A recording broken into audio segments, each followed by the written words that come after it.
In the coming 10 minutes, I am going to break down one of the most popular technical indicators in any trader's toolkit, the MACD, for all beginners and intermediate level traders to understand it. We'll start with the absolute basics, explore its core uses, and then combine everything into 4 advanced strategies that you can apply in different market conditions, whether you're trading reversals or following trends. So, let's begin with the fundamentals. What is the MACD?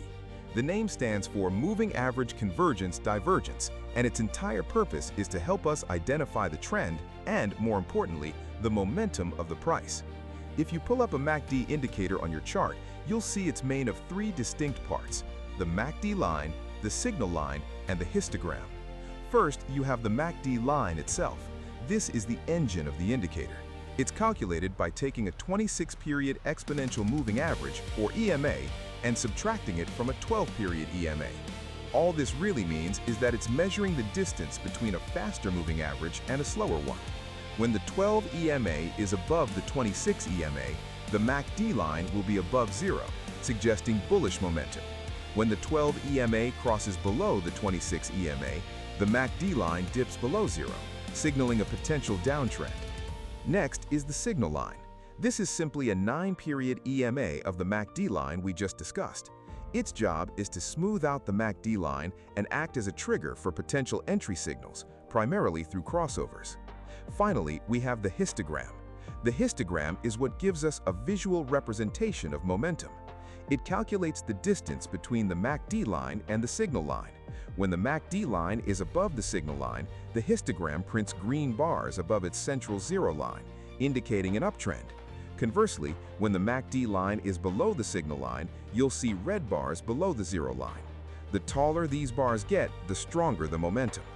Now that we know the components, let's explore the 5 core ways to use them. The first is reading the histogram slope.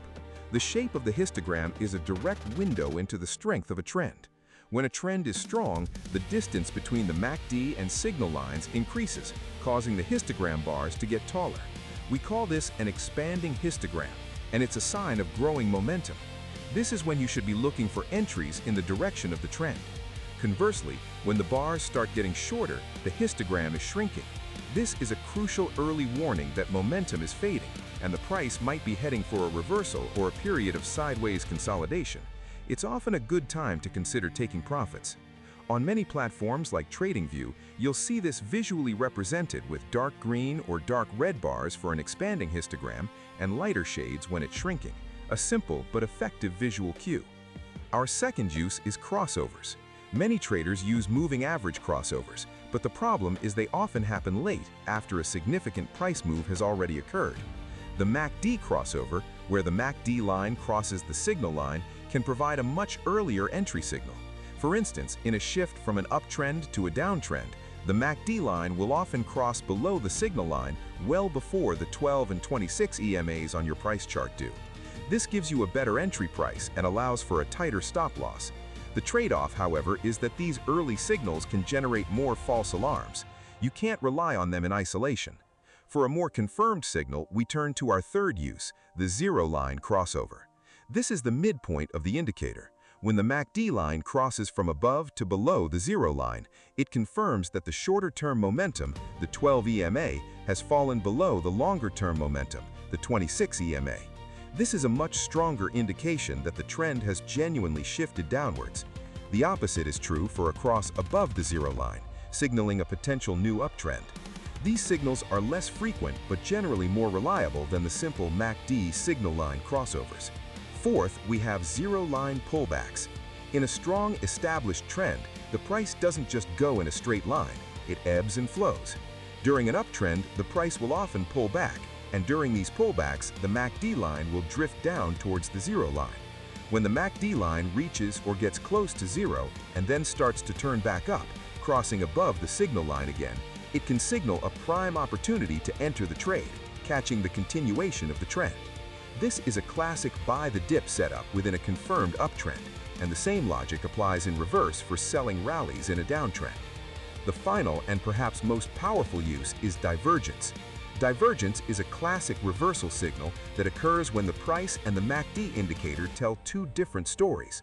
There are 2 types: A bullish divergence happens when the price makes a new lower low, but the MACD's histogram makes a higher low. This tells you that even though the price fell to a new depth, the downward momentum was weaker than on the previous low. It's a sign that the sellers are getting exhausted, and a reversal to the upside could be imminent. A bearish divergence is the opposite. The price pushes to a new higher high, but the MACD's histogram prints a lower high. This indicates that the buyers are losing steam and the upward move is running out of momentum. It's a warning that sellers might be about to take control. A quick but crucial note on divergence: only pay attention to divergences that are clear and obvious to the naked eye. If you have to squint and zoom in to see if one peak is slightly lower than the other, it's best to ignore it. The most powerful divergences are the ones that jump right off the chart at you. Now I know we've covered a lot of ground, from slopes to crossovers to divergences, and it can feel a bit overwhelming. But this is where the real power comes in, by combining these concepts with other tools to create robust, high-probability trading strategies. Let's walk through 4 of them now. Our first 2 strategies are for trading reversals, perfect when the market is range-bound. Strategy 1 is divergence plus support and resistance. The idea here is to first identify a major support or resistance level on a higher time frame, like the 4-hour chart. These are areas where we already expect the price to potentially reverse. Then we wait for the price to approach that level. As it does, we zoom into a lower time frame, like the 1-hour chart, and look for divergence. For example, if the price is retesting a key resistance level and makes a higher high, but the MACD on the 1-hour chart shows a lower high, that's a bearish divergence, right at a predetermined reversal zone. This confluence gives us a high probability sell signal. Our second strategy is divergence plus Bollinger Bands. Bollinger Bands work on the theory that price tends to stay within 2 standard deviations of a moving average. When the price moves outside the bands, it's considered overextended and likely to reverse back inside. For this strategy, we'll use a long-term 200-period Bollinger Band. If the price is in a strong uptrend and pushes above the upper band, we start looking for a bearish divergence on the MACD.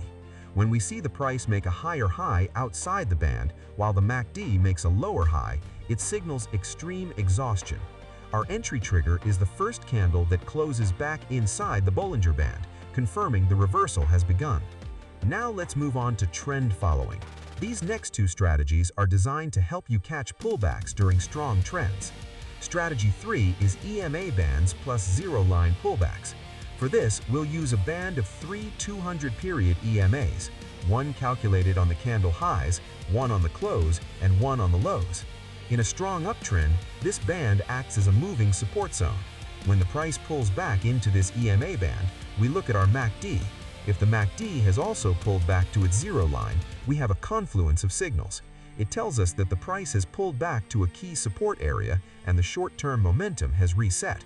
This is a prime spot to look for a buy entry, often by drawing a short-term trend line on the pullback and entering on the breakout. Our final strategy, strategy 4, is swap zones plus zero-line pullbacks. A swap zone is a level that was once resistance and after being broken has flipped to become support, or vice versa. These are incredibly powerful levels. The strategy is simple. In an uptrend, we identify a former resistance level that has been broken. Then we wait for the price to pull back and retest this level, which should now act as support. At the same time, we watch for the MACD to pull back to its zero line. When the price hits the swap zone and the MACD is at the zero line, we look for a bullish candlestick pattern to enter a buy trade, anticipating the trend to resume. So, to wrap it all up, the MACD is an incredibly versatile indicator. We've seen how its components work, how to interpret its signals from histogram slopes to divergences, and how to combine it with other technical analysis concepts to create complete trading strategies for any market condition. The most important takeaway, however, is that the MACD shines brightest when used as a confirmation tool, not in isolation. By combining it with key price levels, bands, or moving averages, you create a confluence of evidence that dramatically increases the probability of your trades. By practicing these strategies, you can transform the MACD from just another indicator on your chart into a powerful ally for navigating the markets. In next video, I will break down for you how professional traders use MACD, which is very powerful. If you want us to simplify any specific topics, be sure to comment below as we appreciate your suggestions. Also, let us know what you think about this video. If you found value in this video, then be sure to hit the like button and subscribe to our channel so that you don't miss any of our new videos. See you soon!